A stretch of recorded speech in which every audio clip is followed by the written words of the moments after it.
Hi, ഇന്നൊരു Sunday day my ലൈഫാണ്. അപ്പോൾ കുഞ്ഞിപ്പെണ്ണ് ഇറങ്ങിക്കിടന്നപ്പോഴത്തേക്ക് ഇന്ന് ഞായറാഴ്ചയല്ലേ, അപ്പോൾ ബീഫൊക്കെ മേടിക്കാമെന്ന് പറഞ്ഞ് ഞാനും അമ്മയും കൂടെ പുറത്ത് പോയി.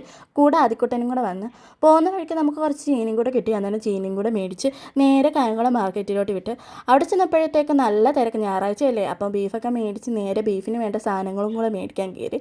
അപ്പോഴാണ് ആദിക്കുട്ടന് കുറച്ച് സ്നാക്സും കൂടെ മേടിക്കാൻ വേണ്ടി കടയിൽ കയറിയത്. അങ്ങനെ സാധനങ്ങളൊക്കെ മേടിച്ച് നേരെ വീട്ടിൽ വന്നപ്പോൾ ദാ കിടക്കുന്നു കുഞ്ഞിപ്പെണ്ണ്. താണ്ട ഉണർന്ന് കിടന്ന് ഭയങ്കര കളിയിൽ. അപ്പോൾ കുഞ്ഞിപ്പെണ്ണിനെ കറങ്ങി നേരെ ഇരുത്തി കളിപ്പിച്ചതിന് ശേഷം കുഞ്ഞിപ്പെണ്ണിനെ കുളിപ്പിക്കാൻ വേണ്ടി അമ്മൂമ്മ എടുത്തുകൊണ്ട് അങ്ങ് പോയി. അപ്പോഴത്തേക്ക് ഓരോരുത്തർ ഓരോ ജോലിക്കായിട്ട് പോയി. ചേച്ചിയാണെങ്കിൽ ചപ്പാത്തി വരത്തുന്നു, ആദിക്കുട്ടനാണെങ്കിൽ സ്നാക്സ് പൊട്ടിച്ച് കഴിക്കുന്നു, ചേട്ടനാണെങ്കിൽ കപ്പ എരിയുന്നു, ഞാനാണെങ്കിൽ ചപ്പാത്തി ചൂടാൻ പോയി. പിന്നെ കുഞ്ഞിപ്പെണ്ണിൻ്റെ കാര്യങ്ങൾ പിന്നെ അമ്മയുള്ളപ്പം അമ്മയാണ് എല്ലാം അങ്ങ് നോക്കിക്കോളും. അപ്പോൾ ചപ്പാത്തിയും ഇന്ന് കിഴങ്ങ് കറിയായിരുന്നു. അങ്ങനെ ചപ്പാത്തി ഞാൻ ചുട്ടുകൊണ്ടിരുന്നപ്പോഴത്തേക്ക് സൈഡിൽ അമ്മ വന്ന് കിഴങ്ങ് കറിയൊക്കെ വെച്ച് തന്നു. അപ്പോഴത്തേക്കും കുഞ്ഞിപ്പെണ്ണ ഉറക്കാൻ കിടത്തിയ കുഞ്ഞിപ്പെണ്ണ അങ്ങ് ഉണർന്നു. പിന്നെ എന്താ ചെയ്യുക, കുഞ്ഞിപ്പെണ്ണ അവിടെ നിന്ന് കളിക്കട്ടെന്ന് വിചാരിച്ചു. അങ്ങനെ പോയിരുന്ന ആഹാരം കഴിച്ചു. കുഞ്ഞിപ്പെണ്ണ അടുത്തിരുന്നെങ്കിൽ നല്ല കളിയിലാണ്.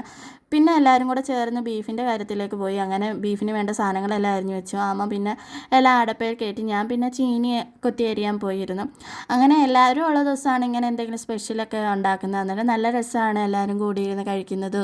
ഒരനക്കമാണ് ഇപ്പോൾ വീട്ടിൽ. അങ്ങനെ എല്ലാം കൊത്തി അരിഞ്ഞതിന് ശേഷം അമ്മ വന്ന് പിന്നെ കപ്പയെല്ലാം അടപ്പയിലാക്കി. അപ്പോഴത്തേക്കും നമ്മുടെ അപ്പുറത്തെ മേഘ വന്നു. മേഘയ്ക്ക് സൺഡേ ആയതുകൊണ്ട് ലീവാണ്. അപ്പോൾ മേഘ വന്ന് കുഞ്ഞിപ്പെണ്ണിനെ അങ്ങ് ഏറ്റെടുത്തു. കുഞ്ഞിപ്പെണ്ണിനെ ഒരുക്കുകയൊക്കെ ചെയ്തു. കുഞ്ഞിപ്പെണ്ണിന് ഭയങ്കര ഇഷ്ടമാണ് മേഘയെ. അങ്ങനെ നമ്മുടെ ബീഫ് കറിയൊക്കെ ഇങ്ങനെ കൊതാന്ന് തിളയ്ക്കുന്നുണ്ട്. കുഞ്ഞിപ്പെണ്ണ് ഒരുങ്ങുന്നത് കണ്ടപ്പോഴത്തേക്കും നമ്മുടെ ആദിക്കുട്ടനും കൂടി ഇങ്ങനെ ഒരുങ്ങണമെന്ന് ഭയങ്കര ആശ. അങ്ങനെ നമ്മുടെ ആദിക്കുട്ടനെയും മേഘ നല്ല ഒരുക്കി കുട്ടപ്പനാക്കി എടുത്തു. അങ്ങനെ ഞാനും കുഞ്ഞിപ്പെണ്ണും കൂടെ കട്ടിലെ കിടന്ന് കുറേ നേരം കളിച്ചു. ഇങ്ങനെ കുഞ്ഞിപ്പെണ്ണ് ഇങ്ങനെ കുറേ നേരം കളിച്ചുകൊണ്ടിരിക്കും. നമ്മുടെ കുഞ്ഞിപ്പെണ്ണാണെങ്കിൽ പകൽ നല്ല കളിയായിരിക്കും. ചില ദിവസങ്ങളിൽ ചില വാശികളൊക്കെ എടുക്കുമെങ്കിലും രാത്രി നന്നായിട്ട് കിടന്നുറങ്ങിക്കോളും. അങ്ങനെ വഴക്കോ കാര്യങ്ങളോ ഒന്നുമില്ല, പാല് കുടിച്ച് അങ്ങ് കിടന്നുറങ്ങിക്കോളും. ഞാനും കുഞ്ഞിപ്പെണ്ണും കട്ടിലേക്ക് കിടന്ന് കളിക്കുന്നത് കണ്ടോട്ട് ചേച്ചിയും ഏട്ടനും അമ്മയും എല്ലാവരും കൂടെ പോയി ആഹാരമൊക്കെ കഴിച്ചു. അവരെല്ലാം കഴിച്ചിട്ട് വേണം എനിക്കിനി കഴിക്കാൻ.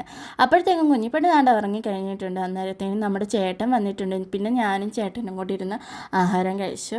അങ്ങനെ ബീഫും നല്ല ചീനിയൊക്കെ കൂട്ടി നല്ലൊരു പിടി അങ്ങ് പിടിച്ചു. നല്ല ബീഫായിരുന്നു. പേടിച്ചാണ് മേടിച്ചത്. ഇടയ്ക്കൊക്കെ ഇവിടെ മൂത്ത ബീഫാണ് കിട്ടാറ്. അങ്ങനെ ചെന്ന് കഴിച്ച് ചെന്നപ്പോഴത്തേക്ക് നാണ്ട കുഞ്ഞിപ്പെണ്ണ് ഉണർന്ന് കിടപ്പുണ്ട്. കുഞ്ഞിപ്പെണ്ണിന് ചേട്ടൻ എന്ന് പറയുമ്പോൾ ജീവനാണ്. ചേട്ടനും അതുപോലെ തന്നെ കുഞ്ഞിപ്പെണ്ണിനെ ഭയങ്കര ഇഷ്ടമാണ്. ഞങ്ങൾ പോകുമ്പോൾ എന്ത് ചെയ്യുമെന്ന് പറയുമ്പോൾ പറയുന്നത്, കുഞ്ഞിപ്പെണ്ണിനെ ഇവിടെ നിർത്തിയിട്ട് പോകും, നിങ്ങൾ പൊക്കോളാൻ.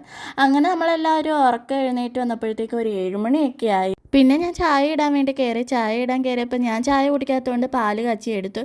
ചേട്ടൻ പണി കഴിഞ്ഞ് വരുന്ന സമയത്ത് കടിയൊക്കെ ആയിട്ടാണ് വന്നത്. പരിപ്പൊടിയും ബജ്ജിയും സമൂസയൊക്കെ ആയിട്ട് വന്നു. അങ്ങനെ എല്ലാവരും കൂടെ കൂടിയിരുന്ന് കഴിച്ചു. ആദിമോന് ഭയങ്കര ഇഷ്ടമാണ് സമൂസ. അങ്ങനെ നമ്മുടെ കുഞ്ഞിപ്പെണ്ണ് വന്ന് പാലൊക്കെ കുടിച്ച് പിന്നെ അമ്മൂമ്മ കൊണ്ടുപോയിട്ട് കുളിപ്പിച്ചു. അങ്ങനെ ചേട്ടൻ ഉറക്കുകയാണ് കുഞ്ഞിപ്പെണ്ണിനെ. അങ്ങനെ ചേട്ടൻ ഉറക്കി കുഞ്ഞിപ്പെണ്ണിനെ ഇവിടെ സേഫാക്കി കിടത്തിയിട്ട് പോയ കുഞ്ഞിപ്പെണ്ണ് ആടെ കിടക്കുന്നു. പിന്നെ ഉണർന്നു കഴിഞ്ഞാൽ ചേട്ടനും അനിയത്തിയും കൂടെ ഭയങ്കര കളിയായിരിക്കും. അനിയത്തി ഉണരാൻ കാത്തിരിക്കും ചേട്ടൻ. അങ്ങനെ കുറേ നേരം കളിച്ചുകൊണ്ട് അങ്ങനെ കിടക്കും. ഇടയ്ക്ക് അനിയത്തി ചേട്ടനിട്ട് ഇടിയൊക്കെ കൊടുക്കുകയും ചെയ്യും. അങ്ങനെ കളിയൊക്കെ കഴിഞ്ഞ് കുറേ കഴിയുമ്പോൾ കുഞ്ഞിപ്പെണ്ണ് പിന്നെ കയറി കിടന്ന് ഉറങ്ങിക്കോളും. അങ്ങനെ നമ്മുടെ ഒരു ദിവസം ഇങ്ങനെയാണ്. നമ്മുടെ വീഡിയോ ഇഷ്ടപ്പെട്ടാൽ ലൈക്ക് സബ്സ്ക്രൈബ് ചെയ്യാൻ മറക്കരുതേ. അപ്പോൾ ബായ്.